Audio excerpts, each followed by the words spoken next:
As I've said before, there's a dark cloud hanging over the Capitol, and it's called the GOP tax scam. The GOP tax scam adding over $2 trillion to the national debt. So 83% of the benefits go to the top 1%. 86 million middle-class families will be paying more taxes under the provisions of this bill. $1.5 trillion tax break for corporations, and further benefits to them to create jobs overseas at the expense of creating jobs in the U.S. Morgan Stanley analysts estimated that 43% of the corporate tax savings would go to buybacks and dividends, and nearly 19% would help pay for mergers and acquisitions. Just 13% would go to bonuses and raises. As USA Today editorial board said, this is a tiny portion of the windfall. And the fact that they gave out one-time bonuses rather than permanent raises was telling. Even Goldman Sachs CEO Lloyd Blankfein called the bonuses symbolic and not a significant thing. Certainly, we love when people get a bonus, and if they get a raise. But if it's so small in comparison, if the choice was made for corporate America and the top 1% in our society at the expense of working families, something's wrong with this picture.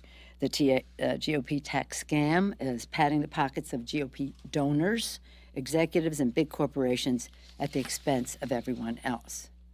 For example, an Axios analysis this week found that the healthcare companies would receive a windfall of tens of billions of dollars from the GOP tax scam. But most of the money is going to share buybacks, dividends, acquisitions, and paying down debt, with just a sliver for one-time employee bonuses, research, and internal investments. The tax scam will save healthcare companies billions, but not patients.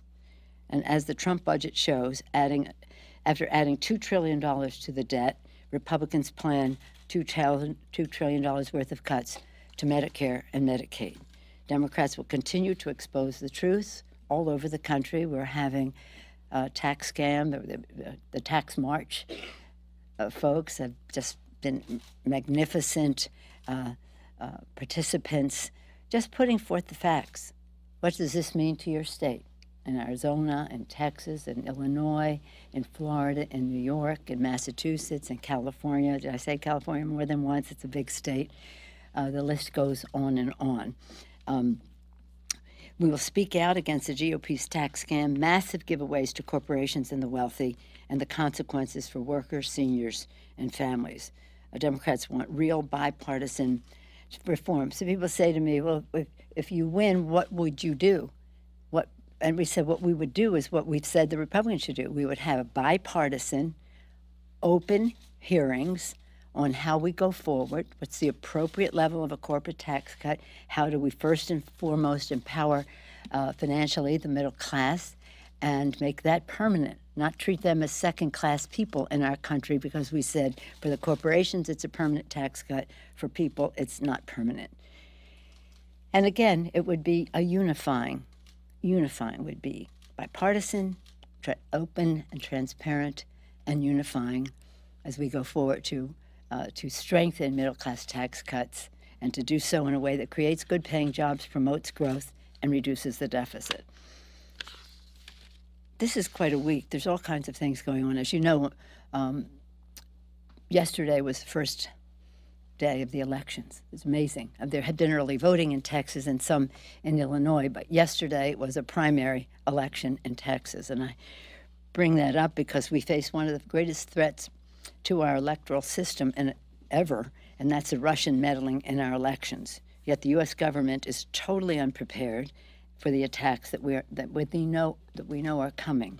Last week, NSA Director Rogers testified that the Russian interference is likely to continue, and that he has not been granted any additional authorities, capacities, or capabilities by President Trump to respond to Russia's attacks and prevent further foreign meddling. He said, "What we've done hasn't been enough." NSA Director Rogers. House Republicans continue to obstruct, cover up, and interfere with investigations into the Trump-Russia scandal. Why does the GOP put the president ahead of our national security? As you know, the Mueller investigation is its own investigation. What I'm talking about here is honoring our oath of office to protect and defend the Constitution. Central to the Constitution is our democracy with the right to vote. And people should know that when they vote, their vote will be counted as cast, and that there shouldn't be any Russian intervention. It's been 14 months. It was January 6th of last year that the intelligence community presented its report that the Russians had disrupted our elections. And 14 months later, you see what NSA Director Rogers has said about it. I was very pleased that some of you were here when our Election Security Task Force released a blueprint to protect our democracy. House Democrats introduced H.R. 5011, Election Security Act, to appropriate funds to secure our elections. I'm very proud of the work of Benny Thompson and Ranking Member Thompson and Ranking Member Brady of the House Administration Committee, Ranking Member Thompson of the Homeland Security Committee for the work that was done and coming up with this law. House and Senate Democrats sent a letter to Speaker Ryan and Leader McConnell urging them to consider additional funding to protect our elections from Putin's meddling, but they ignored it. 14 months later, House and Senate, no hearings, no anything. Many of you were here when we had the committees of jurisdiction leadership come in and say what they had asked their chairman to do, but nothing has happened. Why? You have to ask yourself, why would they not want to protect the integrity of our elections? That's so fundamental. Everybody cares about that. Well, in any case, on to, for decades I've called on the administration of both parties. I wanted to just say another thing here that is happening this week. This week we had the 6th being the 14 months since, and the first day of the new elections and why we should have election security. This week in March 5th marked the end of the time frame that the president gave to produce a bill that protects dreamers. That was September 5th. He issued his rescission of the Obama DACA and other provisions. At the time, the National Conference of Catholic Bishops said that it was reprehensible. It's still reprehensible. 6 months later, we do not have a bill. And we're calling on the Republicans in Congress to work in a bipartisan way. There is bipartisan support. The Hurd bill in the House, bipartisan, and addresses the issue. In the Senate, there was a bipartisan bill, which I think would have gotten 60 votes had the administration not interfered at the end. The president's proposal didn't even get 40 votes, much less 60, and the bipartisan Durbin-Graham bill got 54, came closer to the 60. So there's that. And then we have the gun issue. Next week, in less than a week from now, will be the walkout across the country demanding gun violence prevention initiatives. Young people will be here back again in larger numbers on March 24th to show their support, advocacy, knowledge, eloquence, values about protecting people from gun violence. So this March Madness that we see here with ignoring all of this and putting bills on the floor that only give more opportunity for financial service institutions to take us right back to where we were in September of 2008. So why are we going home at 11 o'clock on Thursday afternoon, not coming back until next Tuesday, when we have a deadline of the 23rd of March to pass the omnibus bill and to do so in a way that, again, can be unifying, have a debate that is transparent, to have support that is bipartisan. Well, we'll see what the speaker wants to do. Any questions? Yes, sir. Leader, on 2 points, you mentioned guns and immigration there. Can you give us a sense of what exactly you're doing to potentially get something related to those issues in the omnibus?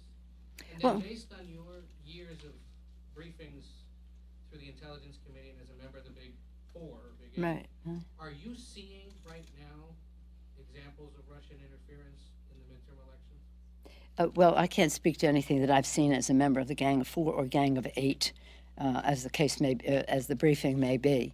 but I do know that the intelligence community in the public domain put forth their assessment that the Russians did attempt to disrupt our elections, and that they would do it, and as NSA Director Rogers said, plan to do it again.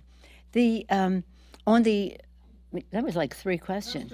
Okay, well, I'll take the other one as a 1. It's up to you all. I mean, we can have a conversation here if it's okay with you. None of these bills has to be part of the omnibus. I mean, we could go to the floor and do a gun violence prevention bill. There's also, in terms of Dreamers, we have the Hurd bill. We could go to the floor and do the Hurd bill, or as I've suggested over and over again to the Speaker, bring anything to the floor you want. Bring Hurd, bring Goodlatte, bring any other bill you want, and let Queen of the Hill prevail. It doesn't have to be on the omnibus bill. But the omnibus bill has other problems in it. For example, even if the Dreamers never existed, in the Homeland Security piece in that subcommittee, there's suggested language that we could never live with, even if Dreamers never existed. So the bill may have problems in other respects, whether it's women's right to choose, defunding Planned Parenthood. You know, there's maybe when we meet next week, some of these will have gone away. Let's hope. But for the moment, we have a lot of work to do to iron these out. As an appropriator, 2 cultures that I was forged in here, one intelligence, one appropriations. I know that the appropriators, left to their own devices, Democrats and Republicans working together, can come to resolution. It's the poison pills that rain down from on high or up from on low, however you want to characterize that, that cause the problems, and that's some of what we have to deal with. However, on Homeland Security, it's a debate about the funding for specific things. That's not a poison pill. That's a funding debate. Is that the bed now? That's part of it. Mm-hmm. Yeah. Yeah. Thank you. Since you talked about the midterms, election security, there's a number of Democratic candidates kind of flooding the zone here. Certainly that's a story in California. The party's somewhat divided on who to support in Illinois in certain races. Do you see that? Is that division going to backfire in some way on Democrats, because there's some who want to take the party further to the left, and that actually could backfire, where maybe that helps Republicans squeak through different districts because the Democrats are not completely unified? Welcome to the Democratic Party. It is the most exhilarating thrill to be a leader in a party that has that kind of diversity of opinion. Creative tension, Jerry Brown once called it, and it is it's what we're used to. It's our strength. We're not a rubber stamp, and that's just the way we will never be a rubber stamp. And so elections, about campaigns, about people putting forth who they are, what their purpose is in running for office, what they know about that subject, and so that their judgment is respected, how they think in a strategic way to have success in moving forward on those issues, and how they connect with the American people. It isn't about some of the things that you talked about, inter-party, and it's a dynamic, but it certainly can work to our advantage. So I don't see it as an obstacle now. Yes? Representative Ruben Hewen has signaled that he's interested in revisiting his decision not to run again, and he has a week to make a decision to file, and I just wanted to get your reaction to that. Well, when he makes a decision, I'll give you a reaction to it. Yes, ma'am. I need to ask you about something that's been increasingly in the headlines this week. The legal arrangement between the president's personal lawyer and an adult film star that the president really had a relationship with has raised all kinds of questions in the last few days about what the president, his involvement in it, what he knows about this legal wrangling back and forth. Is there a role for Congress to get involved in this matter? Let me just say that I'm more concerned about the president's policies, which undermine the financial security of America's working families. For example, his budget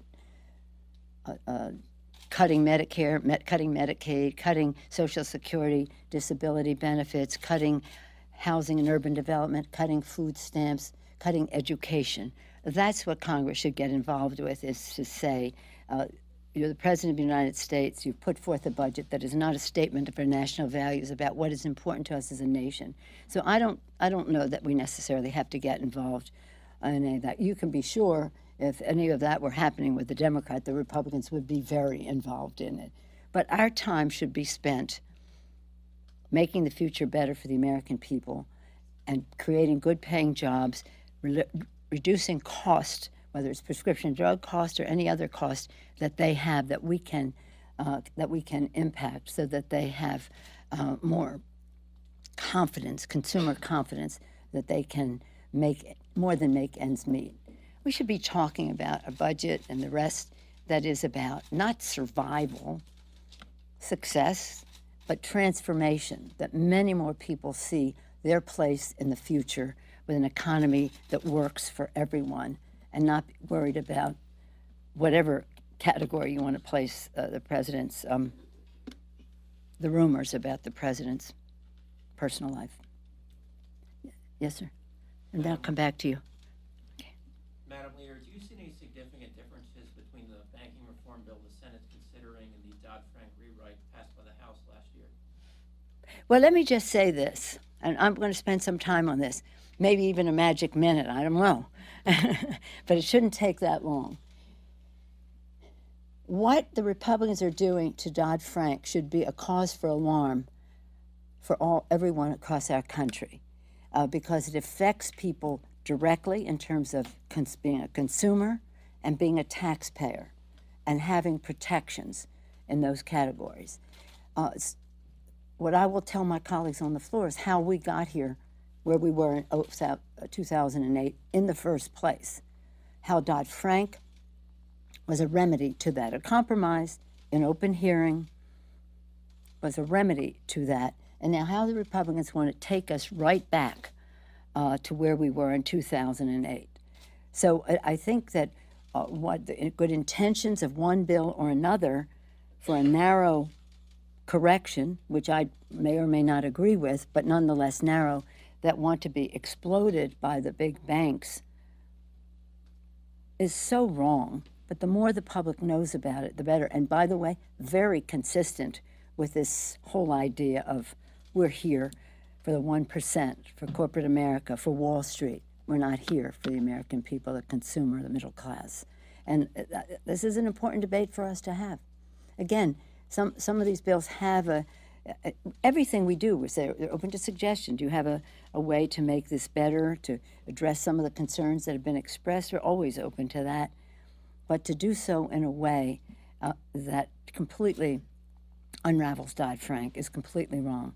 And using the excuse that they're a custody bank, or if you know more about this subject, I don't want to go into the details. What do you think of the change in the asset threshold? I think it's dangerously high. I think it's dangerously high. I think it can be increased, but I think it's dangerously high. But you know, let's have that discussion. That's only one part of it. There are other pieces of it that are about redlining. Again, the advantage of the banks at the disadvantage of people who want to own homes and mortgage and have mortgages. The issues that relate to what is a custody bank. Again, we can have that discussion, but it would take a long time. We'll see what they pass. But the public has to know, because again, they're taking us right back. The brazenness of it is, you have to give them credit for being brazen. And